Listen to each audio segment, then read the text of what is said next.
अफगानिस्तान के पत्थर मिले अपने को। क्या मिले? आपका वापस दिमाग में आ गया, सर बांटूंगा तो क्या ही लिया, पत्थर का क्या लिया? पर हम कहते हैं वो कीमती पत्थर है। कैसे पत्थर है?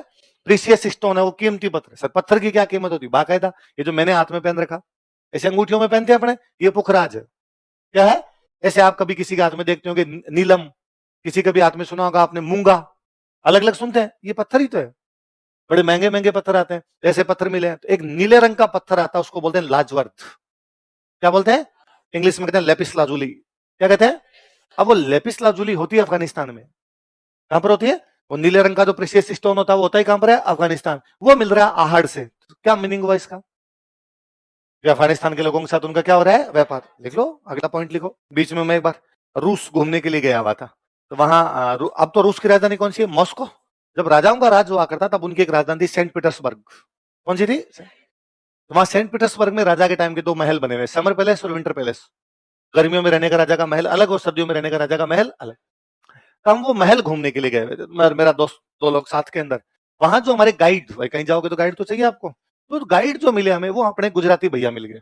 गुजराती भैया थे, कोई टाइम में वहां पे एमबीबीएस करने के लिए गए थे। अपने यहाँ के खूब सारे लोग जाते हैं बाहर एमबीबीएस करने के लिए, एमबीबीएस करने के लिए गए थे। गुजराती व्यक्ति को व्यापार समझ में आता है, गुजराती व्यक्ति जानता है कि व्यापार बड़ी महत्वपूर्ण चीज है। गुजरात गुजरात में लोग सरकारी नौकरी करते ही नहीं, नौकरी निकल भी जाती, वैकेंसी खाली चली जाती है उनकी। आज के कई साल पहले तक तो गुजरात की पुलिस में सारे के सारे राजस्थानी है। पुलिस की वैकेंसी है, कोई गया ही नहीं वैकेंसी में। फिर अपने वालों को पता चला, झुंझुनू वालों को, कि फॉर्म भर सकते हैं इधर लोग साहब हम आते हैं तुम्हारे यहाँ पर। तो अपने वाले खूब सारे लगे हुए हैं वहां पर। गुजरात के लोग व्यापार करते हैं, उन भैया को भी लगा कि एमबीबीएस तो होती रहेगी, बिजनेस कर लेते हैं। फिर उन्होंने एमबीबीएस छोड़ दी, खाली क्या किया? एमबीबीएस एक दो साल की, तो वहां पे रूस की लड़की से प्रेम हो गया, उसने कर ली एमबीबीएस। गुजराती भैया ने उससे शादी कर ली। डॉक्टर के डॉक्टर, व्यापार का व्यापार। तो वो हमें वहां मिल गए। तो उनका यार मैं जब यहाँ एमबीबीएस करने आया तो मेरी ये रुचि भी थी कि भाई मैं टूरिज्म में भी थोड़ा सा इंटरेस्ट रखता था। तो मैं गाइड बन गया, मेरे पास लाइसेंस है। फिर मैंने 5-7 गाड़ियां भी खरीद ली। तो यहाँ पे कोई हिंदुस्तान से जो भी टूरिस्ट आता है तो मेरी गाड़ी का इस्तेमाल भी कर सकता है, तो गाड़ी का किराया आ जाएगा। तो मैं तो इन रूस वालों को नौकरी पे रखता हूँ, मेरी सारी गाड़ियों के ड्राइवर जो है वो रूस वाले हैं, मैं मालिक हूँ इनका। आगे मेरे 15-20 और रूस वाले काम करते हैं, मैं उनको कहता हूँ वहां जाओ वहां जाओ। यार गुजराती भैया दिमाग तो ठीक है, पर हमारे हम जिनके थ्रू गए हुए थे उन्होंने इनको फोन किया था कि यार ये भारत से आ रहे हैं, इनको तुम खुद जाना और किसी गाइड को मत भेज देना। तो भैया खुद आए, मत दिखाता, उनको खूब अच्छा नॉलेज, खूब नॉलेज। तो हमें अलग अलग कमरों में उस पैलेस के रूम दिखा रहे थे। तो एक ना एक लाल रंग का पत्थर आता है, बहुत महंगा पत्थर आता है, वो तो मैं नाम भी भूल गया। एक तो एमरल्ड होता है ना, सैफायर नहीं होता, कुछ और ही नाम है। एक ग्रीन होता है, एक रेड कलर का पत्थर आता है, वो केवल रूस में ही होता है, महंगे पत्थर आते हैं। तो उन भैया ने हमें बताया, वो एक रूम में लेके गए, उस रूम में पूरे में वो रेड स्टोन लगा हुआ, मतलब दीवार पे रेड स्टोन, फर्श पे रेड स्टोन, जो टेबल पड़ी है उसका जो ऊपर वाला है वो भी रेड स्टोन का बना हुआ, कोई पेपर वेट रखा हुआ है वो भी रेड स्टोन का बना हुआ, चारों तरफ रेड स्टोन लगा रखा उन्होंने एकदम। और उनका और बड़ा चमके, बड़ा सुंदर लगे। तो उनका आपको पता है रूम उन्होंने क्यों बनवाया रूस के राजा ने? क्यों? कि ये पत्थर केवल रूस में होता है और कहीं पर होता नहीं, और बड़ा प्रीशियस स्टोन है। वो लोग ऐसा मानते हैं कि जिसके पास में भी वो रेड स्टोन का कुछ भी पहना हुआ होता है वो बीमार नहीं होता, हेल्थ के लिए अच्छा माना जाता है उसको, तो लोग पहन के रखते हैं उसको। क्योंकि अब यूरोप में जैसे इंग्लैंड का राजा है, इंग्लैंड की रानी है, स्वीडन का राजा, स्वीडन की रानी, फ्रांस का राजा, फ्रांस की रानी, उनको भी लगता है कि हम यदि रेड स्टोन पहनेंगे तो हम भी हेल्दी रहेंगे। बड़ा महंगा होता था, ज्यादा रख नहीं सकते, तो वो क्या करते कि मान लो इंग्लैंड की रानी ने एक कोई अपना लॉकेट बनवा लिया, नेकलेस बनवा लिया, उसमें रेड स्टोन लगा लिया, या कोई अंगूठी पहन ली उसमें रेड स्टोन लगा लिया, या कोई ब्रेसलेट पहन लिया उसमें रेड स्टोन लगा लिया, और लोग इसको बड़ा फ्लॉन्ट करते थे, अरे कितना महंगा पहन रखा हमने। अब वो इंग्लैंड की रानी मान लो रूस आती कभी, तो उसने नेकलेस में भी रेड पहन रखा है, ब्रेसलेट में पहन रखा है, अंगूठी में पहन रखा है, तो लग रहा है देखो मैं कितनी अमीर हूं। फिर रूस वाले राजा उसको इस रूम में लाते कि हमने पूरा कमरा बना रखा है तेरे पास ये झुमके हैं खाली, और कुछ ही नहीं। तो ये उनका वो दिखाने का तरीका था। ऐसे कैसे ग्रीन, तो ग्रीन का वो ग्रीन एक पत्थर आता, मैं नाम बोल रहा हूँ उसका भी। उस ग्रीन पत्थर का मतलब ये माना जाता है कि जिसके पास ये ग्रीन स्टोन रहेगा उसके पास पावर रहेगी, वो ज्यादा पावरफुल होगा दुनिया के अंदर। तो उन्होंने भैया ने हमें बताया कि आज भी जो रूस के राष्ट्रपति है पुतिन, उनका जो ऑफिस है, प्रेसिडेंट का जो ऑफिस है, उसमें भी ग्रीन पत्थर लगा हुआ है वहां पे। क्योंकि वो का वो यदि कोई बाहर का आता तो उसके तो बेचारे के एक आधी अंगूठी में पहना होता, रूस वाले उसको रूम में लेके आते पूरा। तो वो उन्होंने हमें 2 कमरे दिखाए, तो हम बड़े ही अरे यार बड़ा शानदार था। अब एक अगले कमरे में लेके, उसमें पूरा नीला, ये जो पर्दे दिख रहे हैं अपने नीले, ऐसा नीला नीला एकदम लगा हुआ। तो उस ब्लू को देखते ही मैंने कहा कि तो अफगानिस्तान से मंगाया होगा, तो लेपिस लाजुली है। लेपिस लाजुली तो अफगानिस्तान से मंगाई होगी, तो कम से कम ये मत कहना कि रूस में ही होता है और रूस वाले इसको रखते थे। आपको क्या पता कि अफगानिस्तान से आता था? अफगानिस्तान के एक तरफ था इंडिया, एक तरफ था रूस। पाकिस्तान तो पहले इंडिया ही था, तो एक तरफ तो इंडिया आ गया, उज्बेकिस्तान, कजाकिस्तान ये देश होते ही नहीं थे, ये सारे किसके पार्ट थे? तो पहले रूस और भारत के बीच में एक ही देश होता था। अफगानिस्तान क्रॉस करते रूस, रूस वाले अफगानिस्तान क्रॉस करेंगे तो इंडिया। तो जो अफगानिस्तान से लेपिस लाजुली रूस जा सकता है, तो अफगानिस्तान से लेपिस लाजुली। और मैं क्या, हमारे तो राजा रानी छोड़ो, आहड़ वालों ने यूज ले रखा है साहब। जने जने के पास नीला पत्थर घूम रहा था, वहां पे लाजवर्द का प्रयोग कर रहे थे। तो लाजवर्द कहां से आया है? क्या बोलते हैं लाजवर्द को इंग्लिश में? Lapis lazuli. क्या बोल, अफगानिस्तान से और आप नीचे की तरफ चलोगे थोड़ा सा, तो एक देश और आ जाएगा, ईरान। ईरान आ जाएगा। तो अफगानिस्तान से लोग ट्रेड करने के लिए आ रहे हैं, तो ईरान से भी लोग आते होंगे। तो हमें ईरान का एक बर्तन मिला है यहाँ से। अपने जनरली क्या होता है, जो पानी के बर्तन होते हैं, बड़े कोई बर्तन होते हैं, उनमें हैंडल होगा। जैसे जग, जग होता है जग, तो जग पानी का बड़ा बर्तन है, तो साइड में हमने उसके क्या लगा दिया? हैंडल। जैसे बाल्टी पानी का बड़ा बर्तन होता, तो हमने ऊपर क्या लगा लिया? उसके हैंडल लगा लिया। यहां से आहड़ से एक पानी का बर्तन मिला है, बड़ा बर्तन है और उसका हैंडल नहीं है। तो हमने कहा अपने जो बर्तन होते हैं उनके तो क्या होते हैं? हैंडल। ये बिना हैंडल का बर्तन है, इसका मतलब अपना तो नहीं है। फिर पता करो कहां होते हैं ऐसे बर्तन? तो ऐसे बर्तन होते हैं ईरान। कहां होते हैं? तो ईरान का एक बर्तन आहड़ से मिलता है, कैसा बर्तन है? बिना हैंडल का, बिना हत्थे का जल पात्र। बोलो कहां से पहुंचा? इसका मतलब हो सकता है यहां से तांबे का हथियार लेके गए और बर्तन देके गए। देखो, किसी टाइम में ईरान को तब बोला करते थे पर्सिया। क्या बोला करते थे? पर्सिया, है ना। पर्सिया से फिर नाम पड़ा फारस। क्या नाम पड़ा? फारस। और बहुत बाद में जाके अब इसको क्या बोलने लगे हम? ईरान। तो पर्सिया का दो, ईरान का दो, फारस का दो, एक ही बात है। तो इसलिए बता रहा हूं कि आप कोई बुक पढ़ो और वहां पे लिखे कि फारस का जलपत्र मिला, फिर आपको तो सर ने तो ईरान बताया था। एक ही बात है, भले उसको ईरान कहिए, भले उसको फारस कहिए, भले उसको क्या कहिए। इसलिए इंग्लिश वाले तो आज तक ही बोलते हैं बे ऑफ पर्सिया। हिंदी में हम कहते हैं फारस की खाड़ी, बाकी वो बे ऑफ पर्सिया ही है। तो वो पर्सिया, फारस या ईरान एक ही चीज है। आपको याद हो तो मैंने रेड में एक इंडो ग्रीक सिक्का बताया था। कैसा? अपोलोडोट्स का सिक्का। तो मैंने कहा था अपोलोडोट्स एक राजा का नाम। अपोलोडोट्स नाम का एक राजा है, वो ग्रीक राजा है। वे ग्रीक जो इंडिया की तरफ आ गए थे, वो क्या कहलाए थे? Indo Greek. इसलिए इंडो ग्रीक राजा का सिक्का मिला, उस राजा का नाम क्या है? अपोलोडोट्स। अपोलो वहां भगवान का नाम है। यूनान में, ग्रीस में एक भगवान का नाम क्या है? अपोलो। जैसे अपने सूर्य, अपने सूर्य भगवान ही तो है, सन को गॉड ही तो माना जाता है। तो जैसे अपने सूर्य भगवान है, उस सूर्य भगवान को यूनान के लोगों ने, ग्रीस के लोगों ने क्या कहा? अपोलो। क्या कहा? अपोलो। जैसे अपने भगवान का नाम क्या है? सूर्य, तो अपने राजा का नाम हो सकता ना सूर्यवीर? हो सकता ना? अपने राजा का नाम हो सकता ना सूरज? अपने राजा का नाम हो सकता ना आदित्य? और राजाओं का नाम रहे आदित्य, वर्धन, इस प्रकार के नाम रहे। उनके सूर्य को क्या बोलते हैं? तो राजा का नाम अपोलोडोर्स। भगवान का नाम राम, तो राजा का नाम राम सिंह। भगवान का नाम कृष्ण, तो राजा का नाम किशन सिंह। अपने भी तो रहे ना। तो वहां पे भगवान का नाम क्या है? अपोलो, तो राजा का नाम क्या हो गया? अपोलोडोर्स। पर अपने को यहां से आहड़ से एक सिक्का मिलता है यूनान का। कहां का? तो हम कहते हैं ये यूनान का सिक्का है, ग्रीक कोइन है। क्या क्या क्या इसका एविडेंस है? ग्रीक कोइन है, उसमें अपोलो की पेंटिंग है। किसकी पेंटिंग है? अपोलो कहां के भगवान? यूनान। कहां के? यूनान, ग्रीस के भगवान। और यदि अपोलो की पेंटिंग किसी सिक्के पे बनी, इसका मतलब सिक्का कहां से आया? और सिक्के क्यों आते होंगे? व्यापार के उद्देश्य से आए होंगे बड़े तौर पर। हल जोतना पड़ेगा, तो हल किससे जोतते हैं हम? ऊंट से, बैल से, कोई जानवर से जोता जाएगा या मनुष्य खुद लगो? हल को तो खींचना पड़ेगा, खींचने के लिए कोई साधन होना चाहिए। तो हल बैल से जोते जाते होंगे। तो बैल की मूर्तियां मिली है खूब सारी, क्योंकि बैल महत्वपूर्ण जानवर हो गया था। क्योंकि खेती तभी होगी जब आपके पास क्या होंगे, है ना। आप इस चीज को सोचिए कि मनुष्य की इकोनॉमी का सोर्स क्या है? एग्रीकल्चर। एग्रीकल्चर तभी होगी जब आपके पास क्या होंगे? बैल। बैल किससे प्राप्त होंगे? गाय। इसलिए कहा गाय पवित्र है। कोई भी गाय को मारेगा, क्योंकि यदि हमने गाय मार दी, फिर बैल नहीं होंगे, और बैल नहीं होंगे तो खेती नहीं होगी, और खेती नहीं होगी तो इकोनॉमी नहीं होगी। जिनके पास ज्यादा बैल होंगे उनके पास ज्यादा अच्छी खेती होगी, ज्यादा अच्छी खेती होगी तो इनकम भी क्या होगी। इसलिए हमने कहा कि भाई साहब गाय को कोई भी मारेगा, इवन गाय छोड़ो, हमने कहा बैल को भी कोई नहीं मारेगा। गा माता गोमती टोकड़ियो गणेश। बोलो, गाय माता गोमती है तो टोकड़िया, टोकड़िया समझते हो? गाय का जो बच्चा होता है उसको क्या बोलते हैं? टोकड़िया। तो टोकड़िया भी अपने आप में क्या है? गणेश। गणेश जी के समान है। जैसे गणेश जी देवता है वैसे ही है, इसलिए इसको कोई भी मारेगा। इसलिए गांव में टोकड़ियों को भी कोई हाथ लगाने, अरे यार गाय का बच्चा, गाय के बच्चे क्या मतलब। इवन आपको गांव में सांड, सांड जो होता है, सांड कई बार मर जाता है, उसकी मूर्तियां लगाते हैं।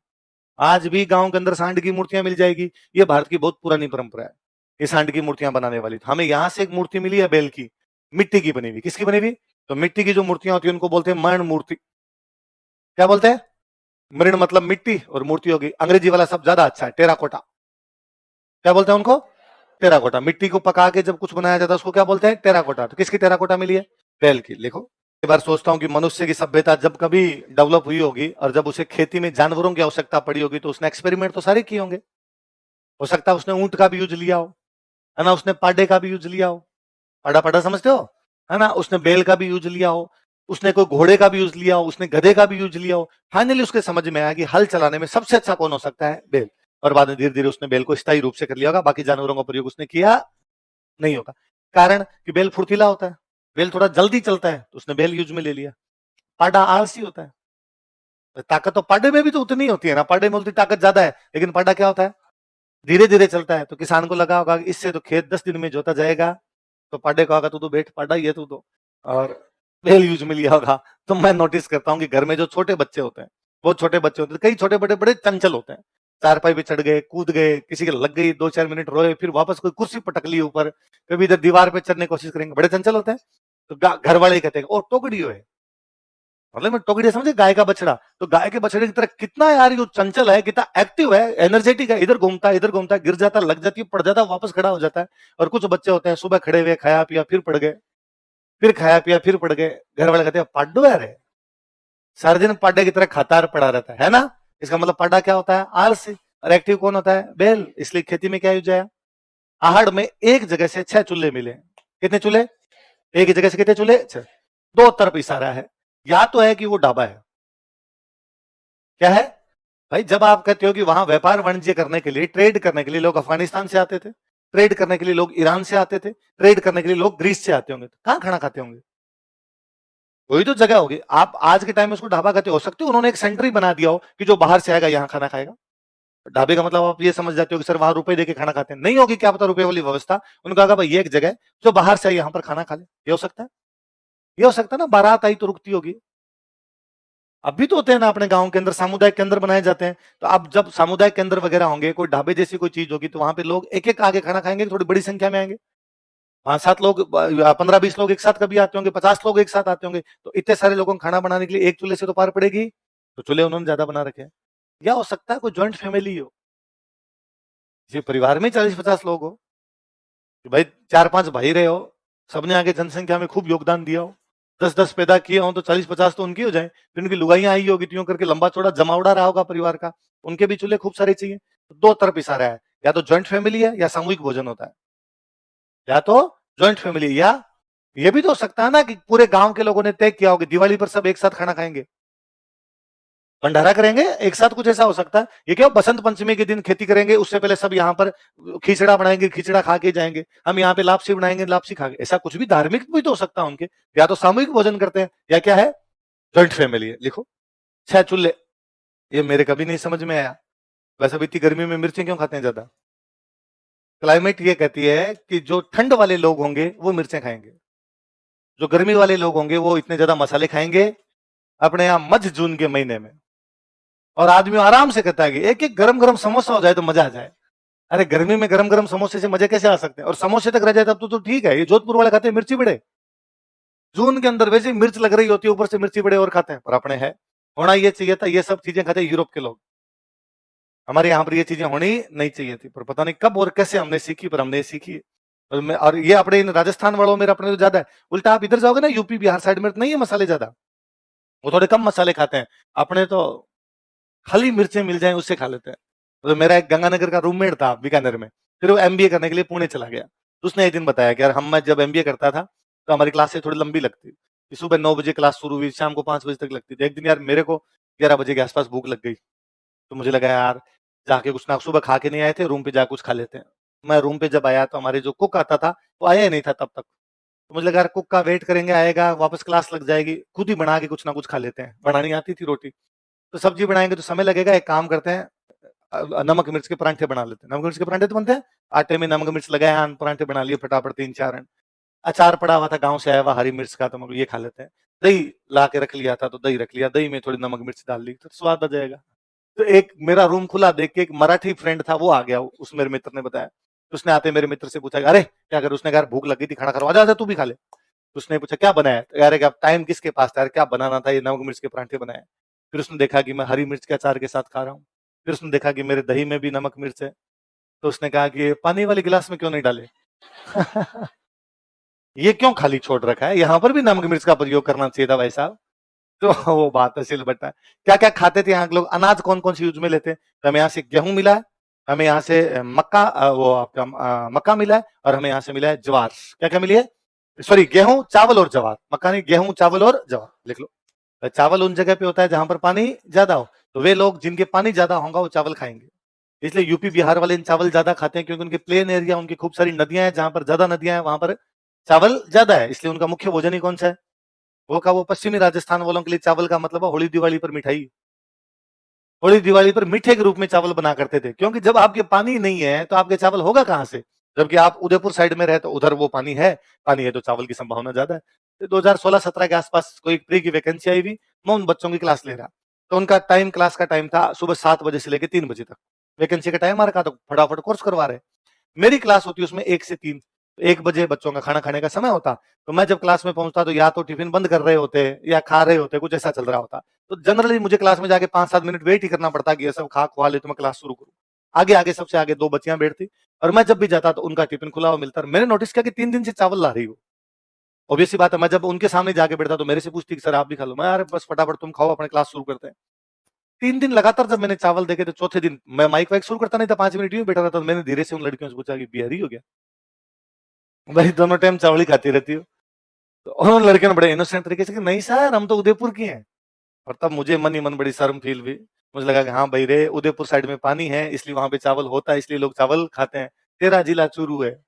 इसलिए तेरे लिए इसका मतलब है होली या दिवाली पर बनने वाली मिठाई, इसलिए अपने चावल अच्छे लगते नहीं है। तो वहां चावल मिल सकते हैं। तो क्या क्या अनाज है बताओ देखिए। अच्छा, मकान, मकान मिले उनके। मकान की जो नींव, नींव समझते हो? नींव बनी हुई है पत्थर की, किसकी है? मकान बना हुआ है कच्चे ईंटों का। नींव तो किसकी लगाई है? पत्थर की। मकान किसका बनाया है? लिखो। कच्ची ईंटें कैसे बनती है? नॉर्मली क्या होता है कि तालाब के पास की जो चिकनी मिट्टी है, उस चिकनी मिट्टी गीला करो, फिर वो एक सांचा बनाता हो, सांचे में भरो, थाप लो, सांचा बाहर निकाल दो, ईंट की शेप आ गई। अब वो सूरज की रोशनी में सूख जाएगी, कच्ची ईंट होगी, आप यूज ले लो। पक्की कैसे होगी? भट्टे में पका लो। तो भट्टे में पका लो तब तो पक्की, और यदि सूरज की रोशनी में सुखा लो तब क्या हो जाए? कच्ची। और वो जानते थे कि एकदम मिट्टी की बनी हुई जो कच्ची ईंट होगी, कभी पानी वगैरह ज्यादा बरसेगा, बारिश ज्यादा आएगी तो गल जाएगी। इसलिए इस मिट्टी के अंदर कुछ ऐसा मिलाया जाए कि थोड़ा ये पक जाए, भले इसको भट्टे में ना पकाना पड़े। तो एक पत्थर होता है क्वार्ट्ज। कौन सा पत्थर होता है? क्वार्ट्ज नाम करके एक पत्थर होता है। बजरी, बजरी टाइप का सा पत्थर होता है, वो उस मिट्टी में मिला दिया करते। तो अब वो जो ईंटें बनती हो इतनी कच्ची होती नहीं थी, वो थोड़ी मजबूत बनती, तो जल्दी से गलती नहीं थी। तो कोई पूछेगा ईंटों में मजबूती के लिए क्या मिलाते थे? लिखो। वही बात, जब व्यापार वाणिज्य करने के लिए लोग आते हैं तो कहीं रुकते भी तो होंगे, सड़क पे थोड़ी सोते होंगे। तो क्या पता उन गांव वालों ने मिलकर कम्युनिटी सेंटर बनाया हो कि जो बाहर से आएंगे वो यहाँ पे रुक जाएंगे। या ये हो सकता है कोई सरपंच साहब का घर हो। राहुल, कितने कमरे हैं तुम्हारे घर में? 8। देखो, सरपंच साहब घर है, 3 घर है, बोलो। तो पैसे वाले लोगों का हाईवे पर हो रहे। राहुल तो इतनी बातें बता, क्या चाहता है, कोई रिश्ते वाले आ जाए? तो भाई कोई बड़ा, कोई चौधरी टाइप के व्यक्ति रहे होंगे, गांव के कोई सामंत रहे होंगे, गांव का कोई बड़ा व्यक्ति रहा होगा, हो सकता है उसका घर हो। अच्छा, एक पानी के लिए मिला नलकूप। नलकूप समझते हो? लिख लो, नलकूप। सब कहता है कुआ। अंग्रेजी में कुएं क्या कहते हैं? अच्छा, कुएं में पाइप लगा के खींचते हैं, उसको हमने क्या कह दिया? नल। अंग्रेजी में क्या हो गया?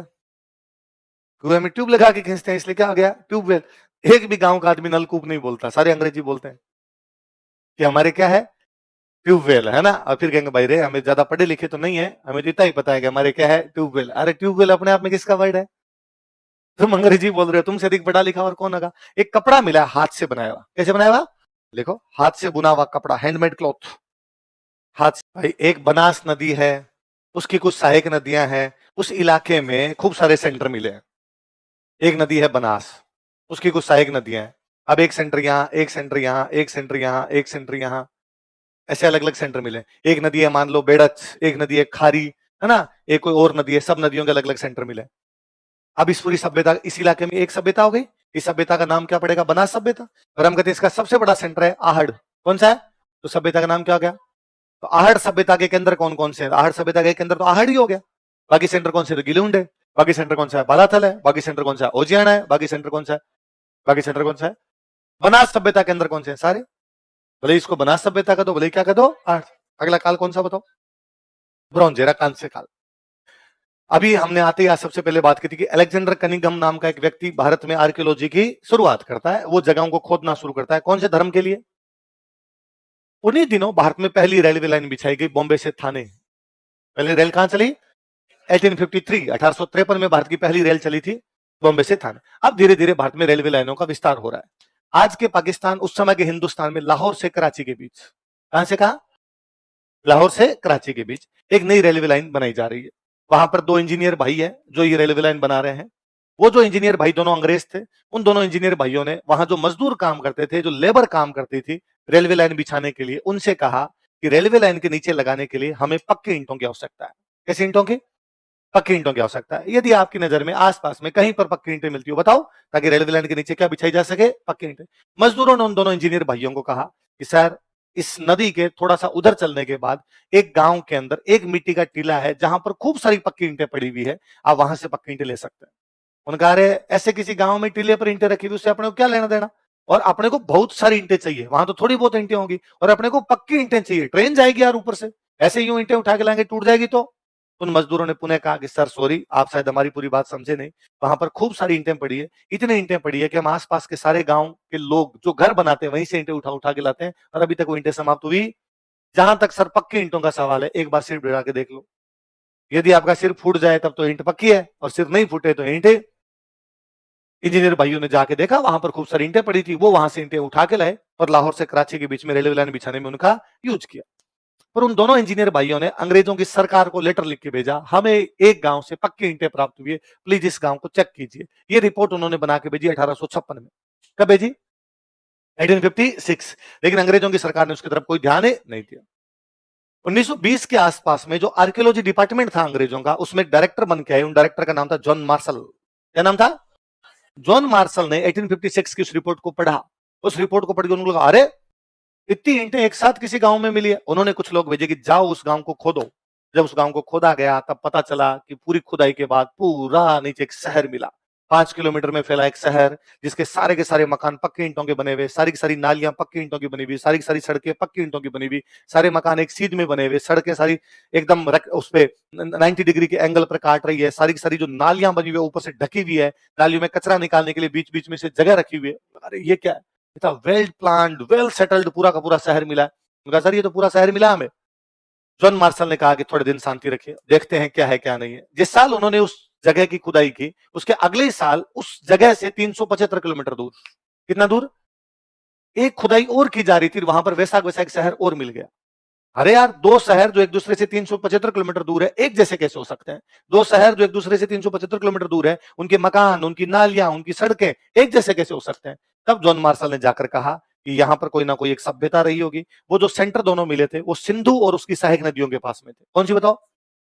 वो जो पहला सेंटर मिला था वो था हड़प्पा, वो जो दूसरा सेंटर मिला था वो था मोहनजोदड़ो। कौन कौन से दो थे? पहला हड़प्पा, दूसरा कौन सा था? वो या तो सिंधु नदी के पास थे या सिंधु की सहायक। एक सिंधु नदी के पास था, एक था रावी। कौन सी नदी के पास में? तो रावी सिंधु की सहायक नदी है। तो अंग्रेजों ने यह निकाला, उससे यह रिजल्ट निकाला कि सिंधु या उसकी सहायक नदी के आसपास में कभी एक सभ्यता डेवलप हुई होगी, इसलिए उन्होंने सभ्यता का नाम दे दिया सिंधु घाटी सभ्यता। क्या नाम दे दिया? और अब उन्होंने कहा सिंधु और उसकी नदियों के आसपास में बाकी जगह खुदाई की जाए। और अब जब अंग्रेजों ने खुदाई करवानी शुरू की 1922-23 के बाद में, तब उनको लगा कि अरे कितने सारे सेंटर हैं, हर साल कोई ना कोई सेंटर मिल जाता। आज समुद्रो मिल गया, आज सूत कंगेडोर मिल गया, आज सोरतुगई मिल गया, आज मुंडिकाग मिल गया, आज अल्लादिनो मिल गया। पाकिस्तान वाले इलाके में सेंटर सेंटर सेंटर मिल गए, खूब सारे सेंटर मिले। 1947 में देश का विभाजन हुआ, पाकिस्तान अलग हुआ और भारत अलग हुआ। वे सेंटर जो अंग्रेजों ने इंडस अर्थात सिंधु और उसकी सहायक नदियों के आसपास में देखे थे, वो सारे के सारे कहां चले गए? अंग्रेजों ने जब सभ्यता की खोज की थी, सिंधु घाटी सभ्यता की, तब अंग्रेजों ने कहा कि दुनिया में पहली अर्बन सिविलाइजेशन, दुनिया में पहली बार कहीं पर शहर बने थे तो हिंदुस्तान में बने। दुनिया में पहली बार पक्की ईंटों की नालियां, पक्की ईंटों के मकान, पक्की ईंटों की सड़कें कहीं बनी तो भारत में बनी। इसलिए दुनिया की पहली अर्बन सिविलाइजेशन कहां पर थी? भारत। जब टुकड़े हुए तो पाकिस्तान ने भारत को कहा एनसीआरटी चेंज कर लो। दुनिया की पहली अर्बन सिविलाइजेशन पाकिस्तान है। दुनिया के पहले पक्की ईंटों के मकान, पक्की ईंटों की नालियां, पक्की ईंटों की सड़कें पाकिस्तान। अपने वालों का साहब पहले तो हम एक ही थे, कोई एक नहीं थे, अलग है। हमारी सभ्यता अलग, तुम्हारी सभ्यता। तो अपने वालों का दिमाग काम किया कि जब पाकिस्तान वाले पंजाब में सेंटर मिल सकते हैं, तो पंजाब के दो टुकड़े किए, आधा पंजाब अपना, आधा पंजाब पाकिस्तान। तो अपने वाले पंजाब को भी तो खोदा जाए, और अपने वाले पंजाब को खोदा गया तो बहुत जल्दी आजादी के बाद हमें एक सेंटर मिला, रोपड़। कौन सा मिला? रोपड़ मिला, हमें लगा अरे यार बड़ा मस्त सेंटर मिला। हम थोड़ा नीचे की तरफ आए तो हमें हरियाणा में एक बहुत बेहतरीन सेंटर मिला, बनावली। कौन सा मिला? और बनावली मिला तो मजा आ गया। बनावली में वॉश बेसिन था। क्या था? हमने पाकिस्तान वालों का, गरीबों नालियों में हाथ धोते हो, अमीर लोग इधर रहते हैं, हमारे पास क्या है? हम थोड़ा और नीचे उतरे, हनुमानगढ़ में एक सेंटर मिला, कालीबंगा। कौन सा? हम थोड़ा और नीचे उतरे, हमें गुजरात में 200 सेंटर मिले। कितने? इस सभ्यता के अब तक सारे 350 सेंटर मिल गए हैं, उनमें से 200 कहां पर है? और गुजरात में सिंधु और उसकी सहायक नदियां है ही नहीं। इसका मतलब नाम ही गलत हो गया। अब आप इसको सिंधु घाटी सभ्यता कैसे कह सकते हो जब इसके सेंटर सिंधु और सहायक नदियों के पास में भी है और उन नदियों के पास में भी है जिनका सिंधु से कोई लेना देना? कालीबंगा घग्गर के पास था, लोथल भोगवा के पास में था, देमाबाद परवरा के पास में था, आलमगीरपुर किसी और नदी के पास में था। तो अब आप इसका ये नाम कैसे दोगे? अब क्या किया जाए? तो उनका इसका पहला सेंटर जो हमें मिला था वो था हड़प्पा। वो कौन सा था? इसलिए सभ्यता का नाम क्या कर दो? तो पहले नाम दिया सिंधु घाटी सभ्यता, बाद में क्या दे दिया? अभी पिछले कुछ सालों में लोगों ने कहना शुरू किया कि जब ऊपर वाले सेंटर सिंधु और उसकी सहायक नदी के पास में, तो नीचे वाले सेंटर की भी तो कोई तो एक नदी का एरिया रहा होगा। तो हमने कहा ये नदी वो है जो धरती पर तो नहीं है पर दिलों में जिंदा है, सरस्वती। कौन सी? गंगा से, यमुना से, सरस्वती। तो सरस्वती का जब हम बार बार जिक्र करते हैं, वो जो सरस्वती नदी है वो इस इलाके में बहती होगी, तब ये सेंटर डेवलप हुए होंगे। बाद में वो नदी सूख गई तो सेंटर भी धीरे धीरे समाप्त हो गए होंगे, या सेंटर का कुछ और हो गया होगा यहाँ पे। तो अब इसका नाम है सिंधु सरस्वती सभ्यता। क्या नाम है? पहला नाम सिंधु घाटी सभ्यता, दूसरा नाम हड़प्पा सभ्यता, तीसरा नाम, पहले बड़ी बात देख लो,